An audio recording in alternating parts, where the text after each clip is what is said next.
Pemirsa, Angkatan Laut Iran dan Rusia menggelar latihan bersama di Laut Oman. Dua negara ingin memperkuat keamanan maritim dan memperdalam hubungan angkatan laut mereka. Iran berlatih bersama Rusia di tengah perundingan nuklir dengan Amerika Serikat yang digelar di Jenewa, Swiss. Sementara di Selat Hormuz, Iran mengancam memblokade seiring Amerika Serikat yang mengerahkan kapal induk tercanggih mereka, Gerald Ford, di wilayah itu. Juru bicara Gedung Putih berharap Iran memberikan data terperinci soal kepemilikan nuklir mereka sehingga perundingan mencapai kesepakatan yang adil. The president has always been very clear, though, with respect to Iran or any country around the world, diplomacy is always his first option, and Iran would be very wise to make a deal with President Trump and with this administration. Awal tahun ini detak jam makin kencang menuju potensi konfrontasi langsung antara Amerika Serikat dan Iran. Usai perundingan soal nuklir di Swiss buntu, Washington tampaknya mulai kehabisan kesabaran. Kita analisis potensi Amerika Serikat serang Iran bersama Duta Besar Indonesia untuk Iran dan Turkmenistan periode 2012-2016, Dian Wirenjurit. Selamat sore Pak Dian, terima kasih telah bergabung bersama kami. Selamat sore. Seluruh armada sudah dikerahkan ke Iran. Anda melihatnya ini apa? Cek ombak atau armada apa? Siapa? Armada Amerika Serikat? Kalau armada Amerika Serikat jelas belum semuanya lah. Oke. Itu baru sebagian dari armada Tapi yang... kalau orang melihatnya kok kayak menakutkan begitu ya? Ada Abraham Lincoln. Itulah orang. Itulah kesan yang ingin disampaikan mungkin oleh Amerika. Supaya kawasan merasa khawatir, merasa ngeri. Jadi yang ditekan dulu adalah psikologisnya. Biar orang merasa ketakutan dulu gitu. Kelihatannya begitu. Perangnya menanti belakangan. Tapi belum tentu juga. Belum tentu. Oke, lanjut. Kelihatannya begini loh, pemirsa. Dari sudut pandang saya tentunya. Bahwa kelihatannya Donald Trump ini tidak belajar ya dari pengalaman sebelumnya. Bahwa yang namanya ancaman-ancaman yang sudah dilakukan sebelumnya kan tidak dilakukan. Baru dilakukan setelah perang 12 hari itu. Itu pun sangat terbatas. Karena apa? Kalau diteruskan lebih panjang, sudah terlihat bahwa Iran mampu menjangkau Israel. Artinya Israel pasti hancur. Tapi kan balasan Iran juga sudah menghancurkan pangkalan udaranya Amerika yang di Doha. Artinya mungkin ketika itu saling mengingatkan, jangan lebih jauh dari itu. Makanya perang berhenti 12 hari. Oke, Trump ini percaya diri menyerang atau menakut-nakuti Iran karena emang yakin menang atau seperti apa? Nah, yang pertanyaannya juga apakah militer Iran ini juga mampu meluluhlantakkan Amerika Serikat? Hitung-hitungannya seperti apa menurut Anda? Betul, tapi kalau kita lihat konteksnya pertama ya, bahwa masalah di Timur Tengah itu antara Israel dan Iran. Kalau itu mungkin seimbang, tapi sudah terbukti Iran mampu membalas. Kalau ditanyakan bagaimana kemampuan Iran sama Amerika, itu tentunya anak sekarang bilang nggak apple to apple gitu loh. Karena jauh. Tapi kan Iran bukan anak kecil, masalahnya kan itu. Perang 12 hari memberikan pelajaran, memberikan waktu untuk persiapan lebih banyak, mempersiapkan persenjataan lebih canggih, dan menggalang konsolidasi bukan hanya di dalam negara Iran, tapi juga dengan negara-negara sahabatnya. Makanya sekarang, dalam konteks sekarang, latihan dengan Rusia sedang berlangsung di di Laut Oman itu. Artinya di dekat armada Amerika yang katanya sekarang sedang berkeliaran.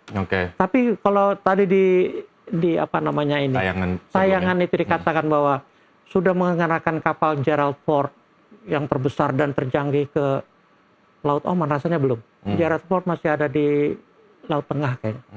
Artinya butuh waktu lagi untuk sampai di itu. Tapi jangan salah, yang juga tidak disinggung bahwa di laut itu ada faktor Cina yang punya pangkalan militer di Djibouti. Jadi tidak segampang itu meramalkan bahwa dengan kekuatan militer yang tidak apple to apple, itu Amerika akan dengan sendirinya bisa seperti Venezuela. Jauh. Lantas motifnya apa? Kalau emang menurut Anda ini cuman hanya langkah gertakan Amerika Serikat kepada Iran, ataukah ini berhubungan dengan tadi juga saya bacakan bahwa ya sudah, sebutkan saja pangkalan nuklirnya Iran sehingga negosiasi nuklir antar kedua negara ini cepat terwujud, karena deal-dealannya susah nih, karena kesepakatannya sulit untuk dicapai alias buntu.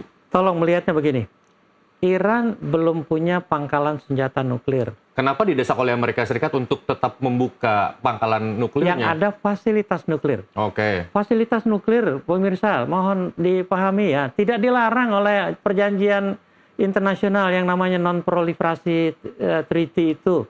Semua negara boleh mengembangkan teknologi nuklir.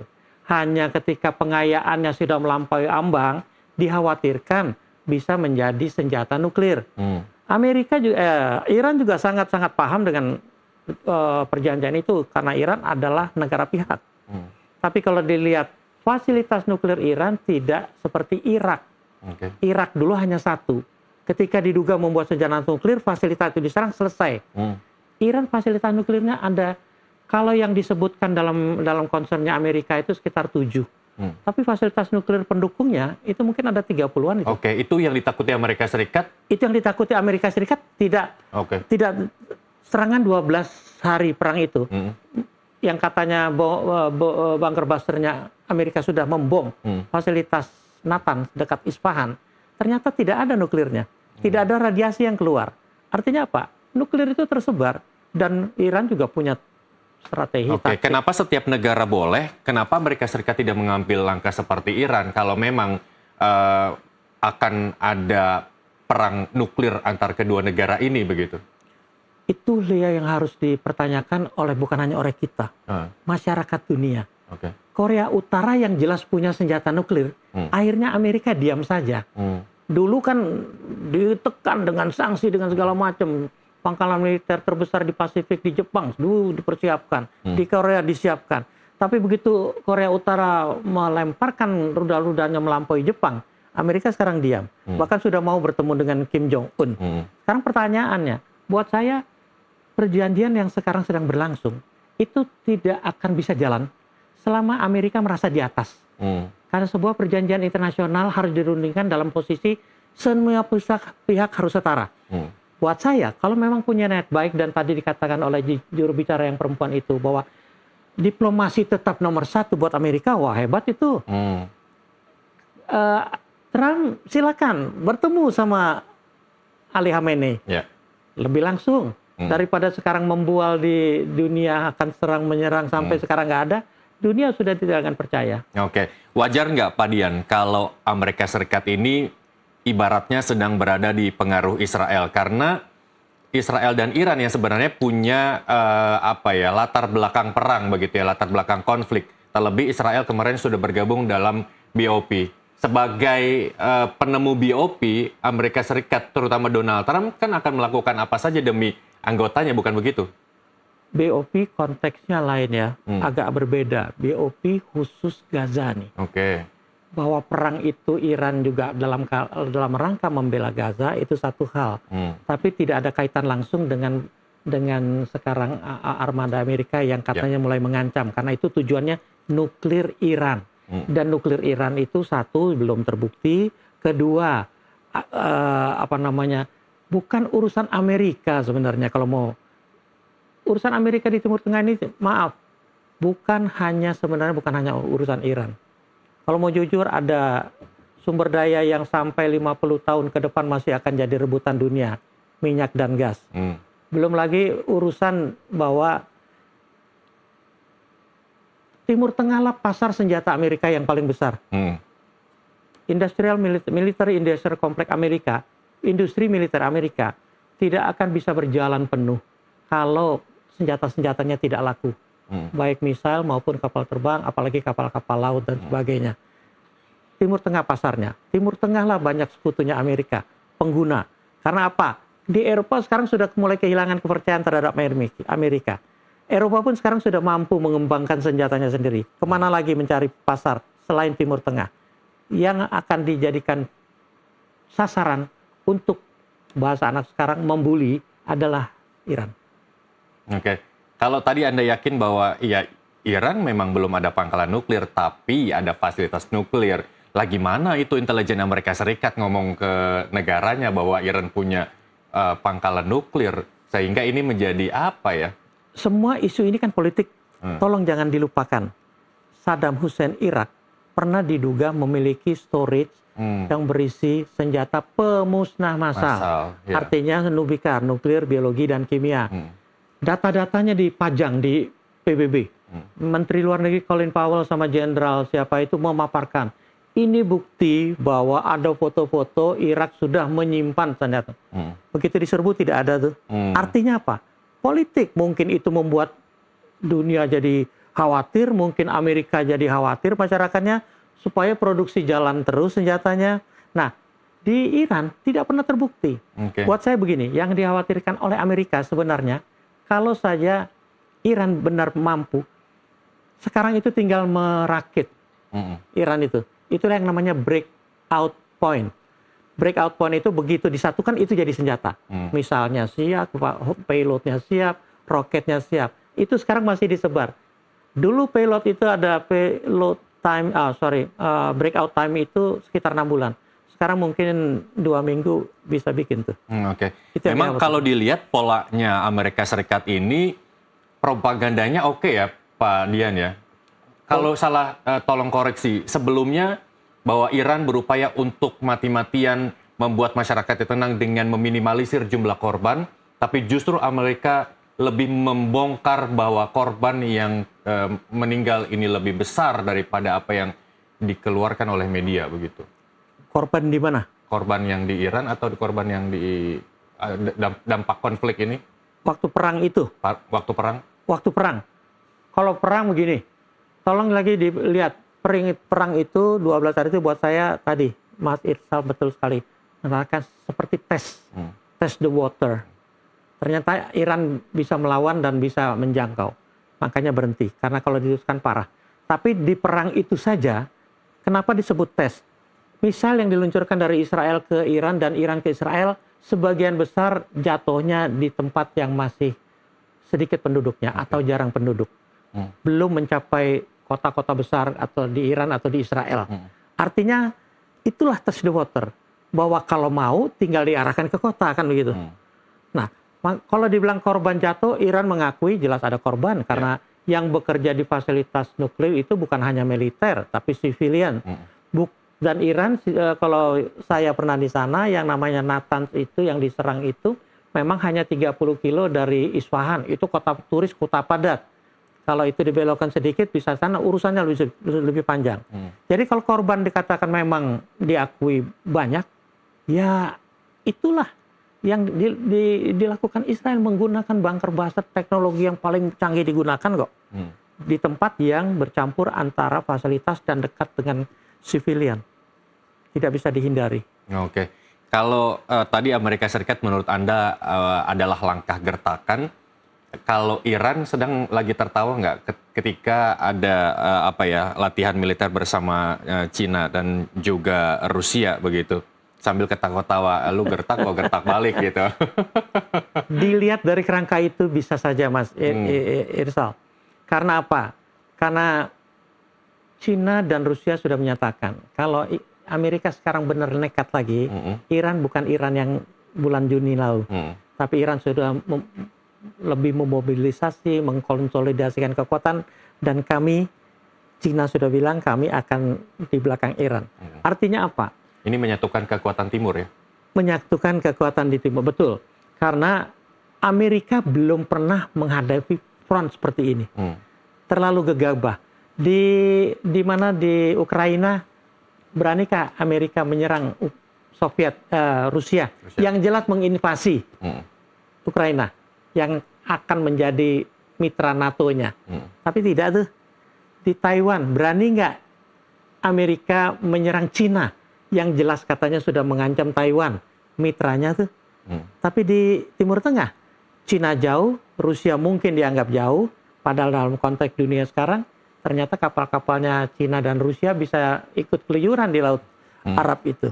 Artinya catatan dunia sudah berubah.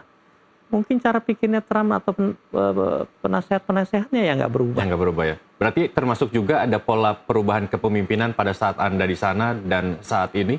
Kalau di Iran tidak ada, karena semua bersumber pada Rahbar. Rahbar itu Ayatullah besar, yaitu Ali Khamenei. Yang masalah itu pemimpin di negara Amerika, berubah-ubah terus. Saya tidak against masyarakat Amerika. Saya hanya tidak menyetujui langkah-langkah Trump. Buktinya ketika zaman Obama tercapai perdamaian. Artinya apa? Perdamaian itu bukan hal yang susah kok. Hanya niat baik, mau menempatkan diri pada posisi yang sama, dan berunding, mulai dari nol, mulai nyusun agendanya, sampai terbentuk perjanjian itu. Itu sudah dibuktikan oleh Obama, tapi diacak-acak oleh Trump. Buat saya simpel kok. Sumber keonaran dunia sekarang ini, ya Trump dan Netanyahu. Oke, berarti sekarang Iran nggak perlu khawatir dong ya? Katanya paling cepat akhir pekan ini perang itu terjadi. Menurut Anda seperti apa? Atau kalau minggir aja deh, AS deh, balik ke negara? Intinya begini, lautan di mana ada kapal induk Abraham Lincoln itu adalah lautan internasional. Ya silakan aja gitu loh, nggak ada yang larang kok. Tapi dibilang tadi perang akhir minggu ini rasanya kalau cuma sekedar Abraham Lincoln, itu kan pangkalan militer yang bergerak. Apa bedanya dengan pangkalan yang di Doha, yang lebih diam, gampang diserang. Ya ini juga kan nggak susah diserang. Tapi kalau dibilang tadi, minggu ini akan akhir minggu ini akan bisa mungkin diserang, Gerald Ford masih Laut Tengah. Itu dia harus lewat laut Merah atau laut muter gitu loh. Jadi tidak semudah itu gitu. Oke, jadi parkir aja udah. Trump karena belum perintahin. Silakan aja. Silakan aja parkir, silakan aja. 5.000 pasukannya itu kan mungkin jenuh. Kalau kata Trump bilang, ya udah lu puasa aja dulu sebulan, nanti habis puasa baru gue serang. Nah, Mas Irsa, ini poin yang betul sekali. Terlalu gegabah bagi Amerika kalau berani-beranian menyerang Iran di bulan puasa. Udah itu aja. Oke, apa dampaknya? Akan melawan seluruh umat Islam yang ada di dunia? Mungkin tidak di dunia. Kita lihat peta politik kan banyak negara Islam yang sekarang lebih pragmatis, lebih realis. Iran itu sudah membuktikan bahwa kemarin demonstrasi yang dilakukan oleh mahasiswa yang katanya pro Amerika, awalnya begitu gegap gempita, tapi begitu kelihatan infiltrasi dari agen-agen Amerika dan Israel juga. Tapi yang fatal apa? Ketika masjid dibakar oleh demonstran, rakyat Iran bangkit. Demonstran itulah yang jadi bulan-bulanan sasaran. Makanya yang tewas kan banyak ya, 2000-an. Itulah akibat ulah dia sendiri yang tidak bisa membedakan antara politik dan keyakinan. Kalau keyakinan sudah disentuh, masjid dibakar, itu umat Islam Iran pasti bergerak. Yang perlu diketahui juga, selama demonstrasi itu, di kota-kota lain, apalagi di pedesaan, semua tenang kok. Saya kan sebelum perang ada di sana. Dan sekarang termasuk masyarakat Irannya yang tenang. Itu kan cuma 3 hari itu. Tidak terganggu psikologisnya? Tidak. Saya terus berkontak dengan teman-teman di sana, baik orang Iran maupun Indonesia, masyarakat, dan diplomat yang masih ada yang saya kenal di sana. Itu saya masih terus komunikasi. Dan kalau sekarang kita ngobrol ini ditanya di Iran, ya tenang-tenang aja mereka. Tapi kan antisipatif niscaya dilakukan meskipun menurut Anda perang ini kemungkinan masih jauh dari kata terjadi. Kalau antisipasi, Iran dari tahun 79 sudah mengantisipasi segala kemungkinan. Saya datang di Iran itu tahun 2012 itu, Leon Panetta, Menteri Pertahanannya Amerika sudah menyatakan Israel akan menyerang musim semi. Artinya 3 bulan kemudian, ketika 2012. Sampai sekarang kan tidak ada reaksinya. Tapi antisipasi Iran sudah bisa dilihat dalam perang 12 cara itu. Ternyata yang dikatakan mungkin tidak siap atau belum siap, teknologinya sudah canggih walaupun disanksi secara masif. Karena menurut Iran, ini mah udah biasa karena ancaman di 1988 aja sudah terjadi gitu, udah beberapa kali begitu ya, cuman gertak terus nggak jadi kenyataan begitu ya. Tapi ketika Iran dalam kondisi seperti ini berkali-kali, apakah ada langkah menentukan kalau bencana kan ada siaga bencana, terus kalau perang apakah ada siaga perang begitu? Iran sudah terbiasa dengan hal itu. Perang 80 sampai 88 ya. Tapi itu lebih banyak perang konvensional, tidak menggunakan senjata-senjata yang dahsyat itu. Itu saja Iran sudah bisa membuktikan kalau mau dia bisa menang. Tapi dia patuh dengan gencatan senjata dan mundur kembali ke wilayahnya dia. Sejak saat itu, sanksi yang begini, kalau orang tanyanya begini, dari mana sih Iran bisa buat senjata kan gitu? Softwarenya mereka kuat, kemampuan teknologi individu Iran kuat. Dari mana sih biayanya?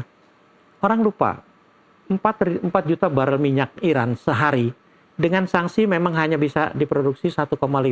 Itu pun buat kebutuhan domestik. Yang dilupakan, tadi saya singgung di bagian awal, yang namanya minyak dan gas itu tetap jadi kebutuhan dunia. Di pasar gelap tetap laku. Sekarang ini Iran tetap mampu memproduksi sekitar 3 juta.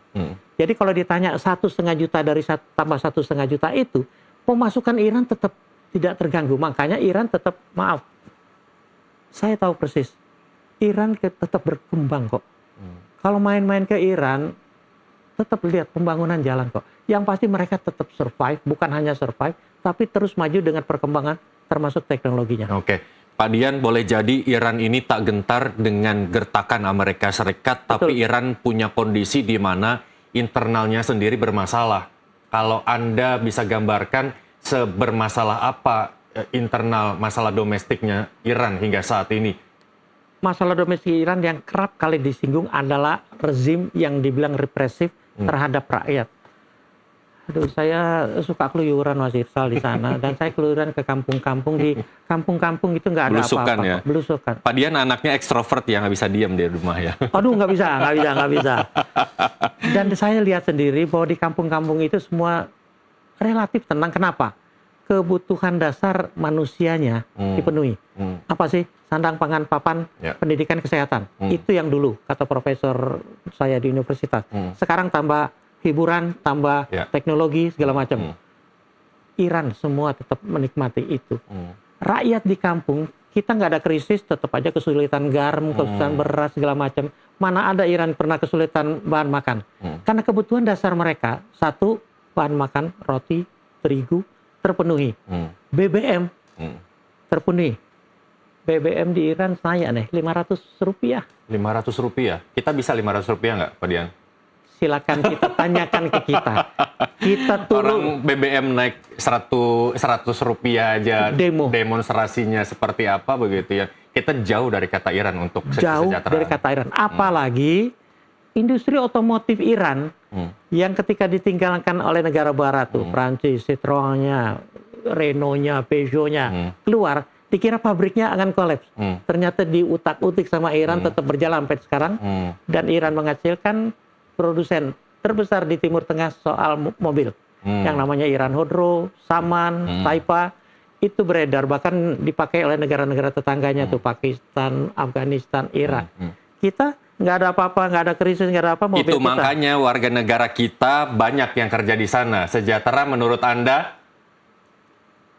Itu makanya banyak warga negara Indonesia yang bekerja di sana. Di sana mana? Di Iran. Tidak menurut banyak. Anda seperti apa? Tidak banyak tenaga kerja di Iran, kecuali di bidang perminyakan dulu dan penerbangan. Karena kapal-kapal terbang Iran yang komersial yang relatif tua itu dipelihara banyak oleh teknisi jebolan Indonesia. Tapi kalau dibilang banyak seperti di Timur Tengah secara umum, bukan. Karena Iran sendiri mampu. Kalau ditanya, ini sih bukan keinginan kita begitu ya. Kalau memang perang ini benar-benar terjadi, skemanya seperti apa untuk menyelamatkan warga negara kita di sana? Kita sudah punya skema belum sih dari KBRI? Oh, sudah punya. Ketika saya di sana tadi saya cerita sudah diancam, saya sudah ke perbatasan dengan Irak karena yang terdekat dengan Irak dan Azerbaijan. Itu evakuasi melalui jalur darat. Karena kalau memang operasi militer udara dan juga laut ditutup begitu ya? Betul. Karena jalur darat itu kan gini loh, amat kecil kemungkinan Amerika dan Israel perang darat. Jauh. Tentaranya nggak siap, kapalnya tidak siap untuk mendaratkan. kapal-kapal terbangnya mau helikopter, mau Hercules tidak akan siap. Dan akan jauh ke pusat hunian yang sebagian besar ada di bagian utara. Ini di bagian selatan. 2/3 Iran itu adalah padang pasir dan gunung batu. Sementara yang penduduk itu di sepertiganya itu di utara. Jalan darat dari sini itu panjang. Makanya saya ketika mencari rute untuk menyelamatkan kita, saya ke Irak dan Azerbaijan karena dekat. Saya sudah siapkan. Jadi kalau dibilang antisipasi sudah siap. Tapi ada poin, konsentrasi masyarakat Indonesia di Iran adalah di Qum, karena itu pusat pendidikan. Ada 300-400-an sekarang ini. Tidak besar, tapi saya sudah siapkan rutenya untuk. Dan mereka sampai sekarang bilang, kalau sampai Qum diserang, itu berarti menyerang kota suci loh. Itu juga nggak akan gampang. Kota suci satu lagi di Mashhad jauh. Dan kita tidak terlalu banyak. Masyarakat kita tidak. Yang harus khawatir adalah teman-teman saya, teman kita di negara-negara Teluk. Itu yang warga Indonesianya ratusan ribu. Nah, itu yang harus dipikirkan. Kalau Iran buat saya, insya Allah aman-aman aja. Oke. Kalau kita tanya lagi, upaya menggulingkan Iran ini memang sebenarnya sudah ada dari 1979 ya, kalau saya salah tolong koreksi. Apakah rencana itu, dendam itu masih ada di niatan Amerika Serikat? Siapapun presiden, terlebih sekarang Donald Trump. Kita tahu bahwa Donald Trump seperti apa ya kan? Maaf, kita persis sekali kita tahu Donald Trump siapa, seperti apa. Tapi tolong diingat, 79 itu revolusi Iran, salah satu dari 4 revolusi dunia yang diakui luar biasa, mulai dari Perancis, Rusia, Amerika. Perancis misalnya mendobrak monarki, Napoleon itu. Monarki runtuh, dia jadi presiden negara demokrasi, tapi tetap tinggal di istana. Rusia mendobrak monarki menjadi negara dengan ideologi komunis. Amerika menentang penjajahan Eropa terhadap Amerika. Iran, revolusi itu mendobrak monarki menjadikan negara berdasarkan keyakinan. Intinya beda antara keyakinan dan revolusi yang tujuannya politik. Buat saya Iran lebih meresap ke rakyat. Itulah yang terjadi di 79. Nah, masalahnya sekarang ada demonstrasi yang katanya digerakkan oleh Amerika untuk mengganti rezim. Buat saya tidak akan mudah seperti yang sebelumnya. Karena yang diserang adalah keyakinan. Dan yang dilupakan oleh Amerika bahwa yang namanya rezim monarki dulu itu meninggalkan image yang sangat luar biasa tidak bagus bagi monarki dukungan Amerika. Yaitu kekejaman rezimnya Pahlavi. Kalau dulu dikenal, yang era saya pasti tahu yang namanya Safak. Itu pasukan rahasianya yang terkenal paling brutal di dunia itu. Jadi siapapun yang bersuara menentang raja pasti hilang. Nah, mayat-mayat orang Iran zaman dulu itu suka tergeletak hanya karena dibunuh oleh Safak atau ditabrak oleh orang-orang Amerika yang dibiarkan. Ingatan itu rasanya masih ada di rakyat Iran, walaupun anak mudanya kurang. Baik. Pak Dian, rasanya kalau ngomong 2 jam sama Pak Dian nggak cukup nih ya. Kayaknya tapi kita mau nunggu buka puasa, kita udah sama-sama lapar, sama-sama aus begitu ya.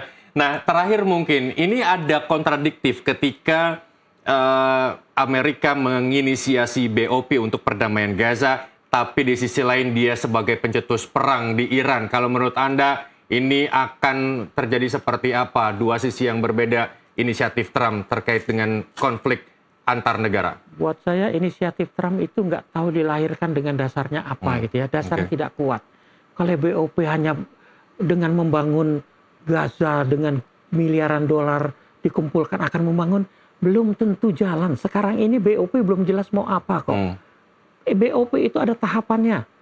Israel mengembalikan tahanannya, jenazah yang disimpannya, Hamas melepaskan tahanannya sama. Itu sudah dilakukan. Tahap berikutnya aja perlu melucuti senjatanya Hamas. Israel harus lucuti dulu, baru saya pergi. Hamas Israel pergi dulu, baru saya mau cuti. Itu pun kalau saya terpaksa.